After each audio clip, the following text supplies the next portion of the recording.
Now, China says it has contained the threat. So it's closing down borders and opening up businesses. Fewer cases are being reported. Factories are up and running again. Businesses will take time to revive, but they have made a start.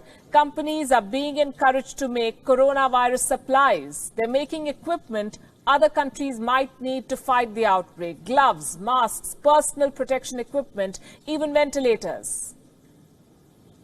So first, China put the world in ICU, and now it is selling them ventilators. Is China profiting from this outbreak? Business and the government now stands to gain in China. And if this sounds too sinister a plot, look at this. This is a book written in 1999, and this could offer clues into the Chinese mindset. It's called Unrestricted Warfare, China's Master Plan to Destroy America. It's a book on military strategy. It was written by two Chinese generals, Qiao Liang and Wang Xiangzu. The book makes an argument. It says that China cannot defeat America in a direct military confrontation, but it can leverage its economic prowess to leave the Americans behind. Now, the book's assessment has some eerie similarities with the present situation. It is being quoted by conspiracy theorists. They claim that amid this coronavirus crisis, Beijing is executing its world domination plan. On this show, we do not go by conspiracy theories to make our assessments, so we set out to look for the facts. What we found was most interesting, and we have that for you tonight. Let's first talk about the situation in China. What is happening in China right now? Restaurants, zoos, even the Great Wall is open to tourists. Not foreign tourists, because they may bring back the virus, but the Chinese are out and about.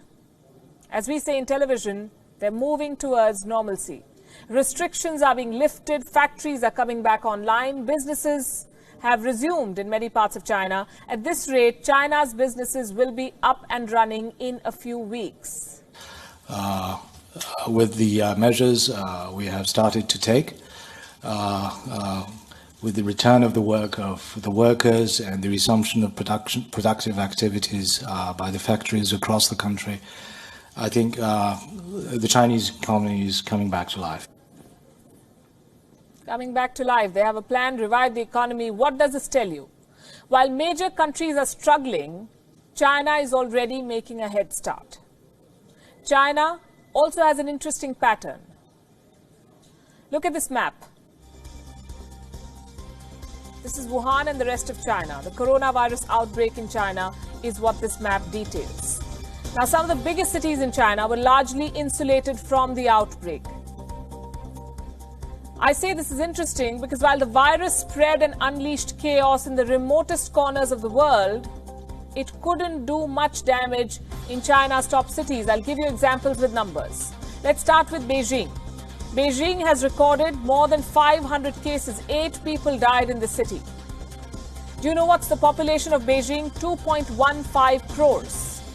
Shanghai reported 468 cases with 5 deaths. Shanghai has a population of 2.4 crores. Among the 10 most densely populated cities in the world, only 5 deaths, less than 500 cases. The point I'm making is that China's financial hubs have largely emerged unscathed from this crisis. They can bounce back quickly. They're boosting business by creating opportunities. What does the world need right now? Personal protection equipment, masks, they're in short supply. Guess who's filling the gap? Chinese companies already at work to supply to the world.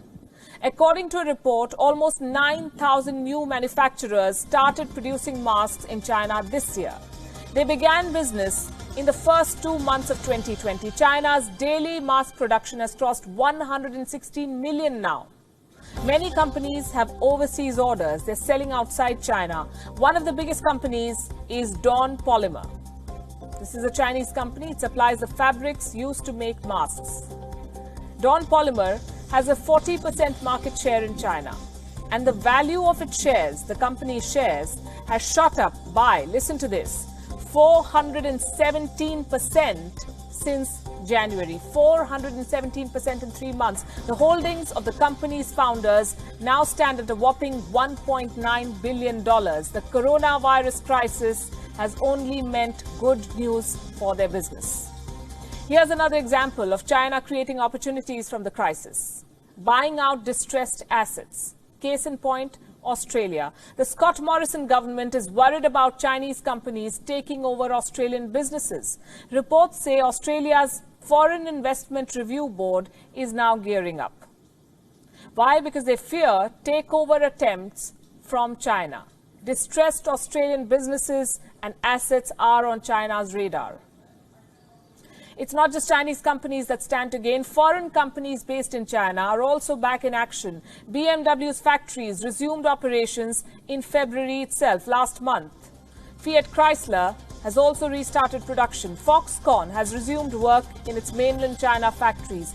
Foxconn manufactures for leading tech giants like Apple and HP. Tesla's factory in China is back online too, reportedly with help from local authorities. Members of the Chinese government allegedly helped Tesla secure key supplies. The Chinese government is going the extra mile to make sure businesses resume operations. In Shanghai, most foreign businesses are back in action.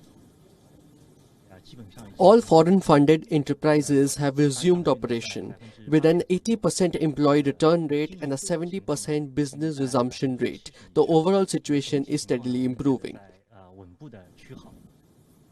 So while it sounds crass to say that a company or a country profits from a pandemic, these are the bitter facts.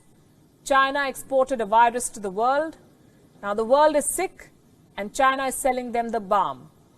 And while the world tries to heal, China is already up and running.